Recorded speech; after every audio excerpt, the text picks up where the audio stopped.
So brief reintroductions. My name is Nikki Bankston. I lead our care transformation services within Huron, which includes our partnership and the implementation activity work that we do with Medically Home. Hi, everybody. I'm Rami Karjan, one of our co-founders and the CEO. Wonderful to have you today with us. And my name is Peta Schulman. I'm a family physician and hospice and palliative care doctor, and I'm the Chief Medical Officer of Medically Home. And hey everyone, I'm Erin Bartley. I'm our Chief Operating Officer. I lead all of our implementation and customer support focused teams for Medically Home. And we also asked one of our colleagues, Phil Kapp, who's our Chief of Payer Relations, to join us. Phil, do you want to add to that intro real quick? Just happy to be here. Thank you. Perfect. Welcome. Erin, would you mind briefly just sharing with the group some of the materials that are available from the Learning Academy? Yeah, so some of you may have already reached out with the request access, but just wanted to let you all know what's available. We made a portion of our Learning Academy e-module courses available for any health system leader to be able to access. They're asking for just a limit of 5 logins per health system. But what that does is provide training on things like how do we think about the screening process? What are some of the words you even use with patients and referring providers to help them feel more comfortable with this program and how you offer the program to them? So there's content like that. There's some more examples of qualifying patients with some discussion on who qualifies is really a good candidate and who may be on the fence. And one of our, based on our clinical team members, actually walking through several different patient examples and topics around quality and safety and how we think about that and how we put processes in place to measure for that. So it's about 60 to 70 minutes worth of content, including some assessments that are optional if you'd like to be able to take those. So we hope that content will just help you again along your journey. So feel free to submit the request if you haven't already. And for anybody who's with a hospital or health system, we are happy to grant that to you. Perfect. Thanks, Erin. And then just again, a few housekeeping items. All of you who attended Wednesday's webinar should have had a copy of the webinar sent to you via email. We've also posted it on both the Huron website as well as the Medically Home website. And again, the focus for today is to just have an open dialogue and have a Q&A with all of you. We're going to start with some of the questions that we did not have time to answer on Wednesday. And then if you have any additional questions, feel free to put them in the chat at the bottom. So just to go ahead and get us started, we've grouped our questions into kind of 2 categories. One is around the care model, and there were some questions we didn't get to on Wednesday around just the model of care and staffing. And then the other grouping is around reimbursement and financing of the program. So under care model, there were some questions around, does the patient have to agree to assignment to the hospital at home, or can a provider make that clinical decision for the patient? It's really important that patients always get the choice of where to receive their care. And so it is presented to them as an option along with admission to the bricks and mortar hospital, and they elect into it based on the policies of the health system that may take the form of a written consent or a verbal consent, but always will be documented in the medical record that the conversation took place. And Becca, I was just going to add, thinking about some of that training, any thoughts on just key messages through the consent process that you would recommend? That's a great question. And one of the key things always when you're doing consent is you want to provide accurate information, but also information the patient can understand. And one of the simplest ways to bring it up is to ask if they would like us to bring the hospital to their home. Would you like us to set up a hospital unit in your home where you can be cared for? And then we have written materials that have good visuals where we can sort of show them what that would look like so they get an understanding of what that means. Because I think at first that could cause some confusion. But once they see it's not that we're actually building an entire unit in your home, you get the comfort of your own furniture, and that our tech kit has a very small footprint, and who will be coming to the home and how you'll be cared for. I think that's great. Perfect, thank you. And Pippa, you're probably the best person to answer this question, but typically, who are the normal admitting providers and essentially the decision makers when you're referring patients into the model? And then there was a question around, is this predominantly, ED providers and hospitalists, or both?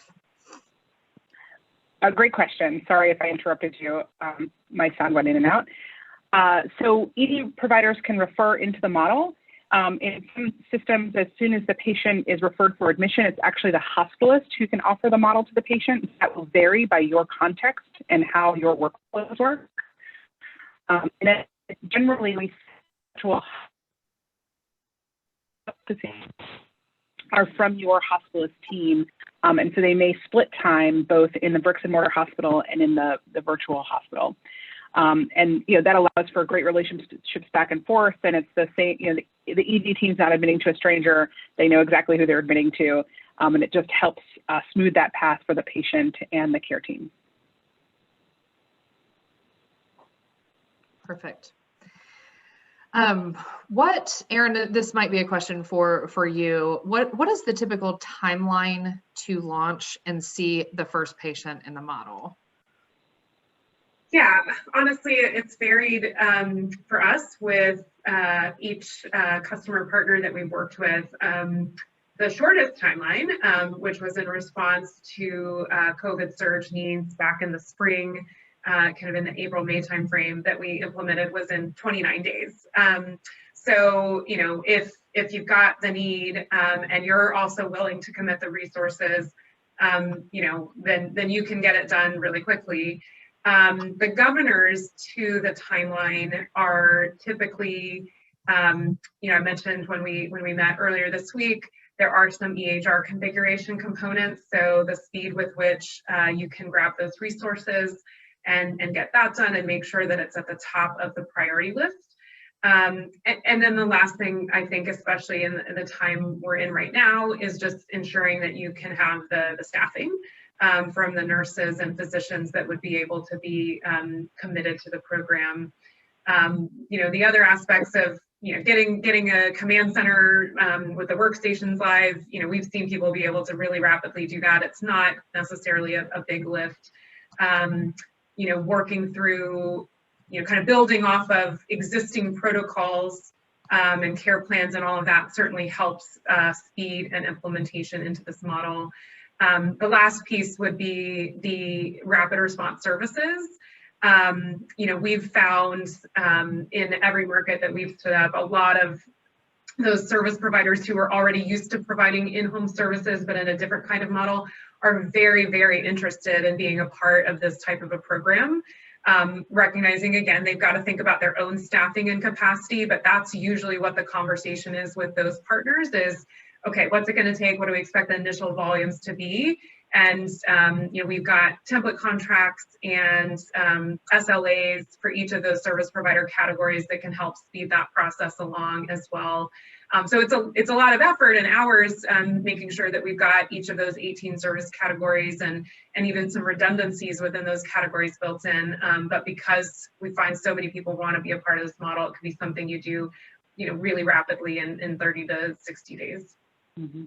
And it really is a function, to Erin's point, of where those 18 services and the redundant capabilities behind them may have already been set up by the medically home team or other teams in those geographies. So if you're in a geography that already has a vibrant hospital at home model that has those 18 services with redundancies that are tuned for high acuity that can get to the home within an hour, then your speed to ramp will be faster, because then all you're worrying about is the command center capabilities and knitting it together with the technology.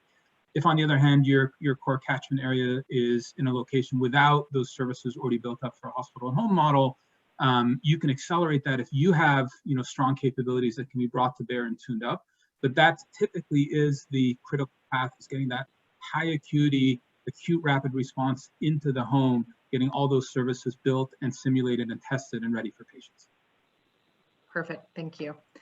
I also wanted to let the group know that we will be unmuting all of you as attendees so that we can have an interactive conversation. You all can also be able to just directly ask questions or further clarifications.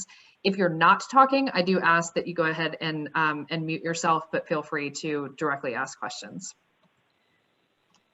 So the next question that we didn't get to on Wednesday is there was a question around partnership opportunities for home care, and how would home care or personal care provider invoice for any services such as ADLs or any of the other activities for daily living? Yes, I can start on that one. So in the model, how we think of it, the service providers, those partners, are working kind of under the program. And so the service partners would be invoicing the program.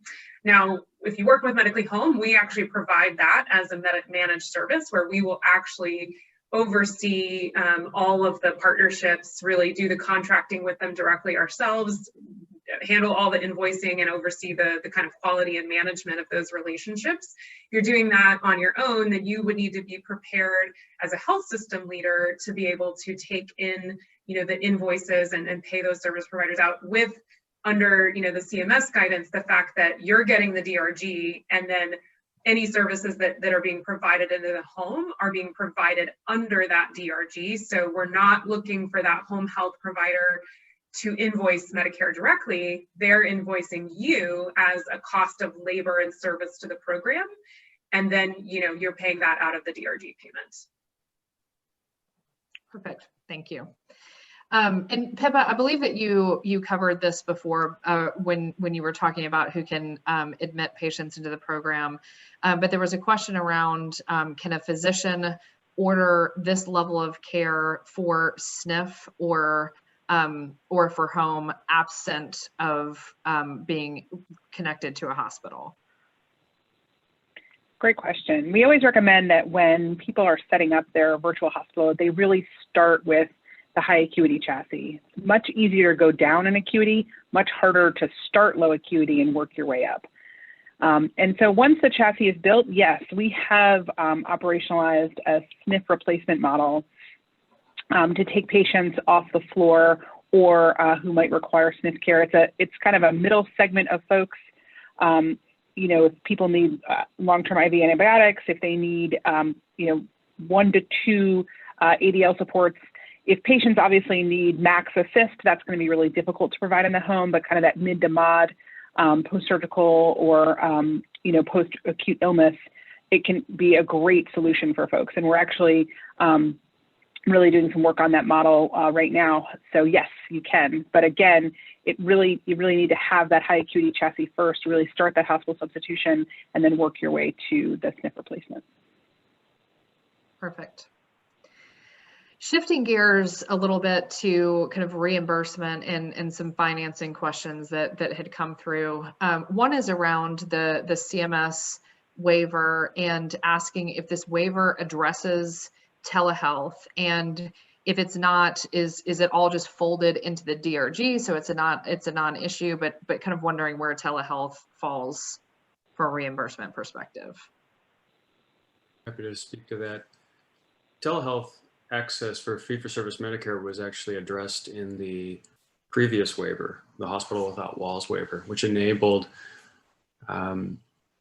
providers to service fee-for-service Medicare across the entire continuum for the duration of the PHE. So the most recent announcement, Nicole,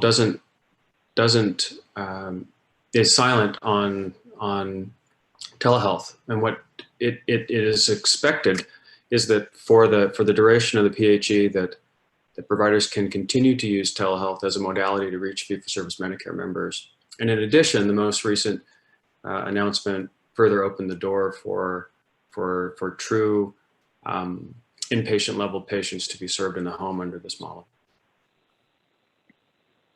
Perfect, thank you. Another reimbursement question. If we collect the DRG amount, is the expectation then that the health system is paying hospitalists based on the current process, or are there other E&M fees that need to be considered? It's a good question, and there's a lot packed in there. I want to start with just narrowing on the fee-for-service Medicare line of business only, and then we can talk about other lines of business. For the purposes of the CMS waiver that was just announced, the simplest way that I can think of to think about this is that nothing changes from a hospital billing perspective vis-a-vis the brick and mortar experience in the hospital at home experience, meaning for patients that are admitted into the hospital at home model tomorrow for fee-for-service Medicare under the waiver, the billing for those services is absolutely the same as if the patient had been hospitalized in the facility. And so all of the cascading ramifications of that apply, including how physicians or APPs bill for professional services, as well as rolling up line item claims into the DRG, readmission penalties, safety, quality, et cetera.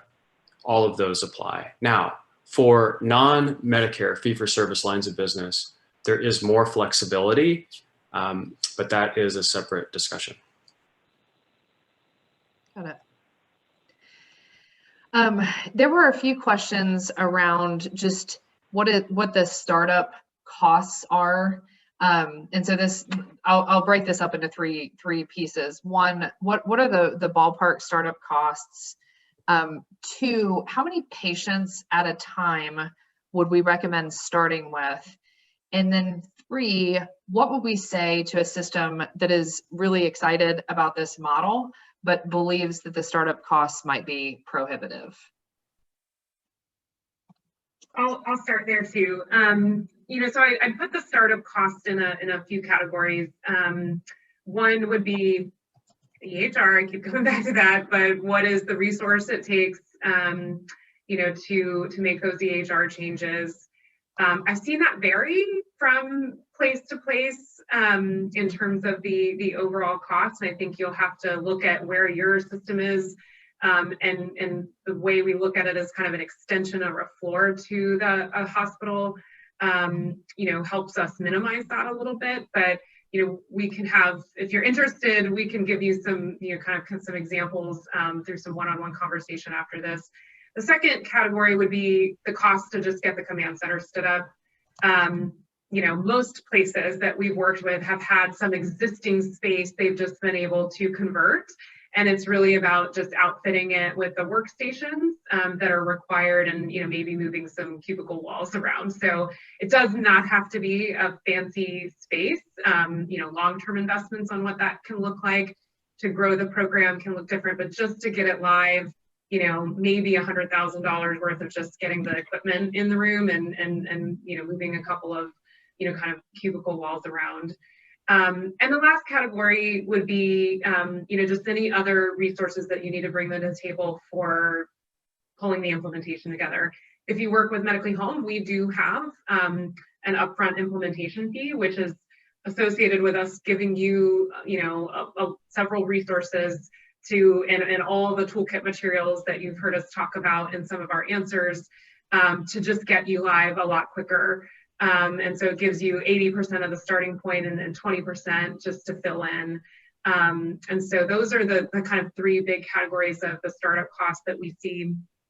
I'm going to go ahead and answer the last question that was related to cost. If it feels prohibitive, yeah, I don't know, it's a little hard for me to answer that question in the sense of like, we're treating high acuity inpatients in this model. And so there's complexity to set that up and make sure that it's done, with high quality. So the idea of, sort of different ways to just do that. If you already have some existing telehealth capabilities, you already have home health capabilities, I think your ability to kind of do this quickly and just build off of the things that you already have may be a little bit simpler and easier. But it's a little hard to answer that question. Maybe my colleagues would have a better answer for it. Rami, did you want to add? Yeah, I think the framing here for the group is the relative cost when we talk about what if you want to do this and it's cost prohibitive.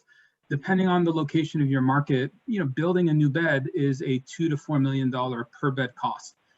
So, if your hospital home capability is giving you the equivalent of 50 beds, that's a best case $100 million expense that you've avoided.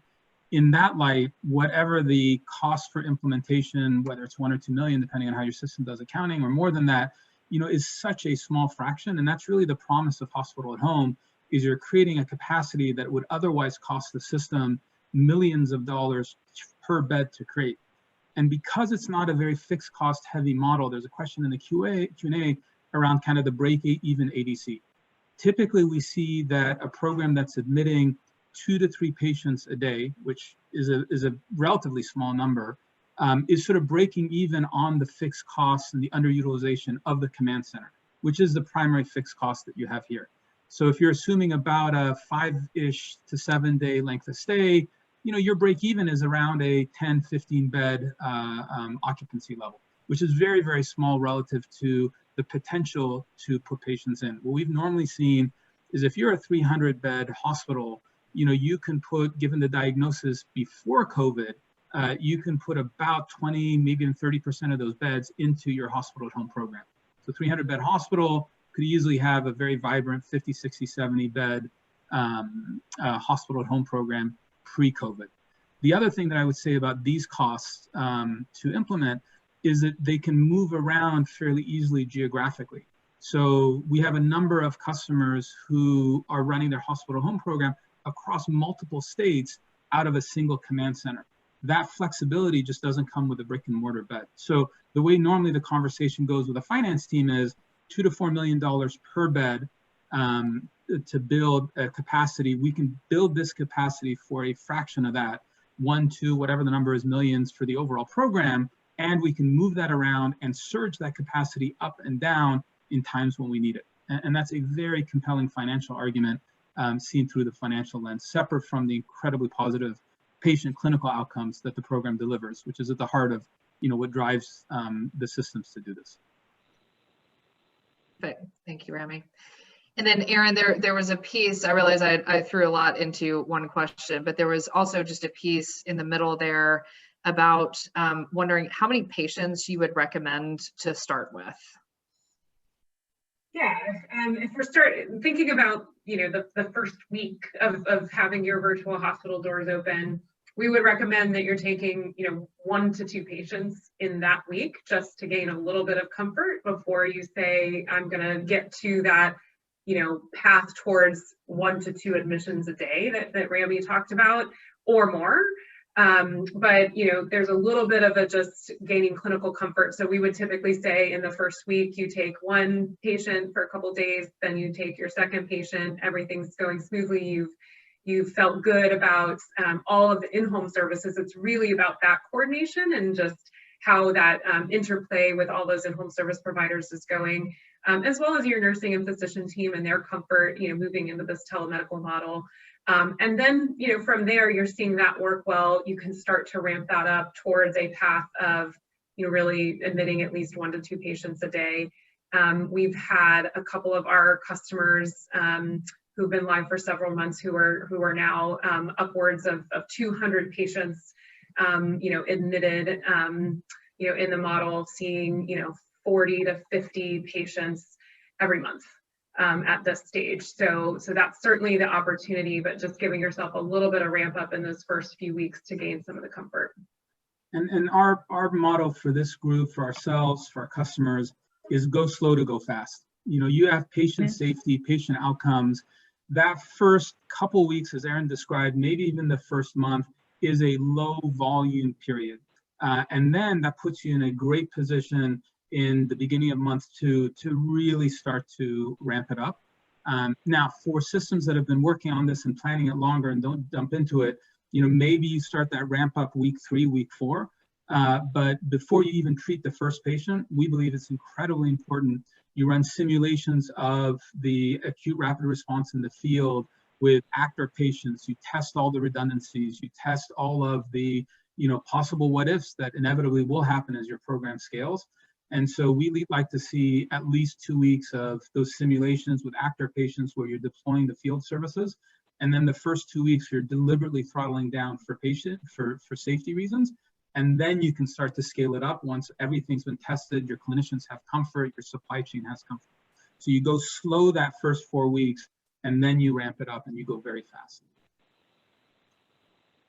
Perfect, thank you. And then there's a question around Medically Home and just offering different levels of support for organizations that are interested in standing up this model. Can one of you comment on that? Sure, I'll take the first stab at that one as well. So, I guess I would say our standard support is when you kind of sign up with working with Medically Home, you're getting the full integrated model that is Medically Home in terms of the care model, the clinical model, and then the SASHA, software and the in-home tech that supports all of that and has really been built around the way we think about high acuity care. We do also provide, as I've mentioned, the supplier network side of things as a managed service.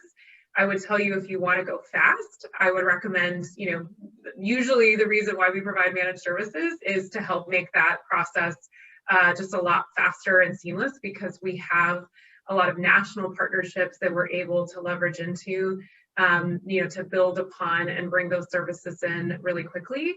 And the complexity of just the invoicing process and managing those services, at least at the start of the relationship, is something that we can do to help with your speed. That piece we do, consider optional. So if you want to really run your own in-home services, or if you want us to run it to get it started and then you take that over time, that is a model that we've certainly, done to support as well. Keeping in mind the model that we talked about on Wednesday, it's your care teams in the command center too. I do want to emphasize that, and that's a key component that we think is critical. You are best to take care of your patients, but we want to help surround you with the other things that you need to support your program, with the technology, with all of the clinical care model components, and at least with a supplier network framing, and then those managed services if you'd like us to do that as well. Perfect.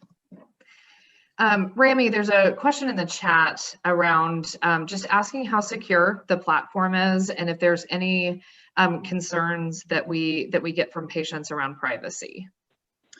Oh, thank you. And it's really part of a more macro question, I think, which is we've developed this platform not as an app, not as a consumer device, but as a hospital-grade healthcare delivery platform.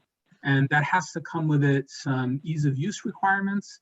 It has to come with it some requirements of how it interfaces with your EMR, whether that's Epic, Cerner, or something else. It comes with its security requirements because we know how vulnerable that is. And it comes with it privacy requirements as well as ease of use requirements for patients. So we provide equipment in the home, a tablet, a telephone, biometric sensors. All of those have to both be easily usable for average patient age, which is 87, 88 years old, and also have to be secure, reliable, redundant, and in the back end offer your CMIO and CIO team the comfort that it has all the privacy elements built into it. So the macro question is, it is hospital grade, healthcare delivery grade, security, privacy, and usability, not a consumer app. So, hopefully that also sort of answers the broader macro question that I'm guessing that was coming from. Perfect, thank you. A couple more questions that we had that came in on Wednesday. Can one of you talk about the outcomes that this program drives in comparison to providing the same care in the brick and mortar? I think one of the things that we're really lucky is there's a long foundation of research that we built upon, led in the United States by Dr. Bruce Leff, a close friend and colleague of ours, and really data from around the world that in general, hospital in the home is safe and effective, and patients really love it. Internally, our data shows the same, that for our patients, our rates of readmission to the hospital are low. Our safety event profile is very, very good and low, and so you would be able to compare that across your systems. And patient satisfaction is very high. We use a modified HCAHPS survey to be able to capture patient satisfaction, just like you might after a stay in a bricks and mortar hospital. It uses some of the same questions, and then we've added some questions that are really customized for the home hospital environment so that we can track. And we see in our systems that have, hospitals that are performing very well, their virtual hospital becomes the #1 performing hospital with regards to patient satisfaction. And so this is a really wonderful add-on. And in fact, the virtual hospital can help you meet other kinds of metrics as we move towards patients recovering in the restorative phase. There's a real opportunity to address some of the chronic disease measures that are really important for quality outcomes in your organization as well. Perfect, thank you. Another question kind of around the patient safety is just around how patients actually are viewing the safety of care in the home. Do they view it the same as within kind of brick and mortar? Are they concerned about receiving this care in the home? What are your thoughts on that? Maybe I'll start. I think in general, most patients are really excited to go home.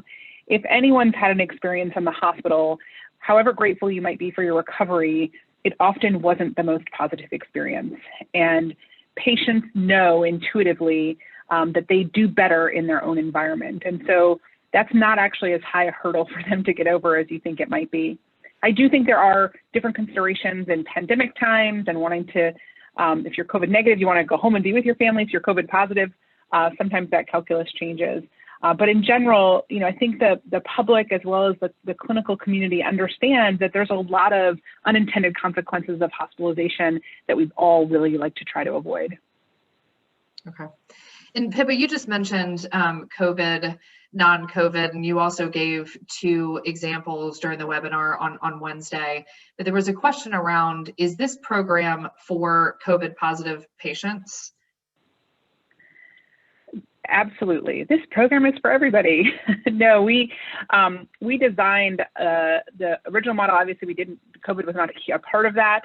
As COVID came to the fore, we took some time to really look at the data coming out of our bricks and mortar communities and look at the progression of coronavirus and how, the early acute, the inflammatory, and the recovery phase, and design specific care pathways and protocols so that we do feel like we can safely take care of patients with COVID-19 who might have oxygen requirements. We're doing some home therapies, and we have safe escalation protocols and monitoring. So yes, this is for patients with and without COVID. I think it's important though, so yes. The reason it can handle both from a regulatory standpoint as well as a clinical operating standpoint, COVID and non-COVID patients, is that you need to build a robust platform, we call it a chassis, that can care for a broad range of conditions as well as a broad range of acuities, really tuned for high acuity.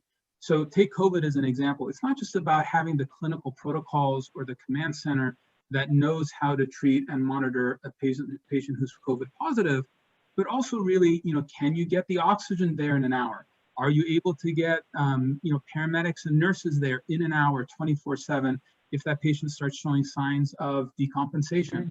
So I want to really make sure we spend a lot of our time focusing on, this is a telehealth program. It's a hybrid where you have nurses and physicians in a command center telemedically caring for patients, but you also really need to have those 18 services that go into the home that are tuned for high acuity, that have different protocols than home health, that have redundancy and backup. That's really important. And we think in order to scale to that 50, 60, 70 bed capability, the only way you do that is with software that enables efficiencies, effectiveness, and safety that then integrates in with your EMR. So, Pippa's absolutely right that, from a clinical protocol standpoint, you can span, a wide range of diagnoses. I think CMS quoted 60. That's been our experience as well, including patients who are COVID positive. You also have to make sure that you built in the other elements of the platform, which is your supply chain and the software and the home equipment that supports that breadth and, importantly, that level of acuity. Perfect. Thank you. What a question just came through through the chat, and then we've got one other question before we wrap the remaining ones left over from Wednesday. So I just ask everybody who's an attendee to feel free to put any additional questions you have or to ask them. But a question around what the medically home membership fees are and the standard across, or do they vary? Yeah, so we look at our fee as, we call it a kind of a per bed per month. So you're paying for the virtual bed, if you will, from Medically Home. Think of it as a replacement at a much smaller fraction to the facility cost that you would bear, in terms of the bed in the brick and mortar hospital. So that's our framing. In that sense, it's, kind of a fee that you can rely on is kind of a standard fee. We are happy to, again, talk specific pricing with individuals who are interested after the call, and we'd be happy to set up some one-on-ones, but we do think of it more as a standard price. You're treating, this is a medicine bed in the home, and our per bed virtual bed fee is really a fraction of the physical facility bed fee. Perfect. Thank you, Erin. The last question from Wednesday: how long do you expect the PHE that the hospital at home program is tied to? How long do you expect that to last? Yeah, I'll take that, and then my colleagues can jump in. I think the question, because we've heard this a number of times, is really one of, this is a complex program. Even though it can be launched fast with the right support, there's effort and commitment involved in it on behalf of the health system. And so are we entering this just for a short period and then having to shut it down? I mean, that's the concern, right? You invest in this, you build this up, you train your clinicians. So two ways to answer that. One is, we don't have a crystal ball. I certainly don't have a crystal ball on how long the PHE will last. What we are hearing from folks who are in touch with CMS and the regulators is that it is likely to go through summer. Some believe it's also likely to go through mid-fall. And I think the message behind that is this is not just for the COVID surge. This is, even as a short term, the PHE will last 6, maybe even 9 months. Again, crystal ball, who knows? The bigger point, though, is that CMS is intending this to be longer lasting, and basically saying to us, saying to the industry, saying to you, this is your opportunity to show us that having virtual capacity is important, and your opportunity to show us that you can care for our members in a high quality, safe, high satisfaction way in that virtual capacity of having hospital at home. So, they're looking for us to use this period to help them gain the data, all of us collectively, to get the data to then have CMS and CMMI and all of those mechanisms then extended after that. I think the best analogy is much as the same way now they're looking at telehealth, right? It's very, very clear that even though a lot of telehealth was catalyzed through the PHE, CMS and others are really looking for this to become permanent. Hospital at home, I think, falls in the same way. Lots of complications of the mechanism of that, but I think that's the intent. What would others say? Remy, I couldn't agree more with you. I would add that I interpret the recent CMS opinion to really be a clear signal about how CMS wants to pay and regulate models like this in the future. That they are saying in the way that only CMS can say, we favor high acuity models that are considered offshoots of the hospital, offshoots of the delivery system, not offshoots of third-party enterprises, not all the other things that models like this could be, but they're thinking about hospital level care in the home. And we think that this billing mechanism is just the first step to codifying a regulatory framework that will allow this at scale. And I think that really is the meta question around how long is the exemption going to last? And I wish I had a crystal ball and could tell you when the PHE would last, hopefully sooner rather than later, of course. But that question about the refinement of the model, I think the first step has been taken by CMS, and we should attend to the regulatory and legal implications of that. Perfect. Any other questions from any of the attendees?